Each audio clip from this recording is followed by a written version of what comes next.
کرام آپ چلانے والے سنے، مدرسہ پہلے ہے مسجد بعد میں ہے، مدرسہ پہلے ہے خانقاہ بعد میں ہے، مدرسہ پہلے ہے پیر بننا بعد میں ہے، مدرسہ پہلے ہے مرید بننا بعد میں ہے، پہلے مدرسہ ہے اس لیے کہ مسجد کو راستہ مدرسے سے ہو کے جاتا ہے، خانقاہ کو راستہ مدرسے سے ہو کے جاتا ہے۔ مسجد میں پہلے سورہ فاتحہ یاد کی جاتی ہے، یاد کی جاتی ہے، وضو غسل کے طریقے پہلے یاد کیے جاتے ہیں اور نماز کے طریقے پہلے یاد کیے جاتے ہیں۔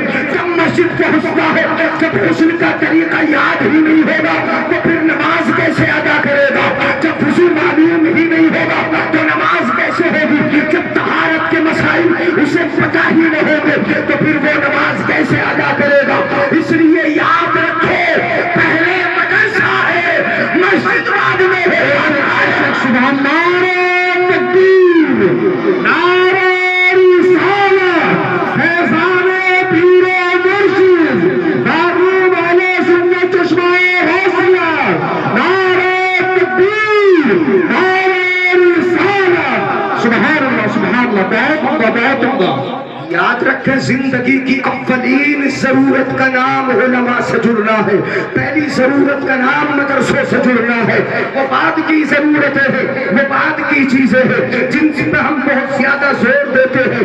وہ یا تو ثانوی حیثیت رکھتی ہے، یا ثالثی حیثیت رکھتی ہے، یا رابعی حیثیت رکھتی ہے، مگر مدرسہ پہلی ضرورت ہے۔ اس لیے کہ جس قوم کے نوجوانوں کو کلمہ طیبہ تک یاد نہ ہو، جنہیں وضو کا طریقہ تک یاد نہ ہو، جس قوم کے نوجوانوں کو اپنے غسل کا طریقہ یاد نہ ہو، وہ پیر کی بارگاہ میں مقبول کیسے ہوگا؟ ولیوں کی بارگاہ میں مقبول کیسے ہوگا؟ پہلے شریعت کا عامل بن، اس کے بعد کا خانقاہ کی طرف تیری مریدی قبول ہو جائے گی اور تیرا سلسلہ قبول ہوگا۔ بے شک بے شک، سبحان اللہ، نعرہ تکبیر، سبحان اللہ سبحان اللہ، بہت عمدہ بہت عمدہ، ماشاء اللہ۔ مدرسے سے جڑنا چھوڑ دیا ہم نے۔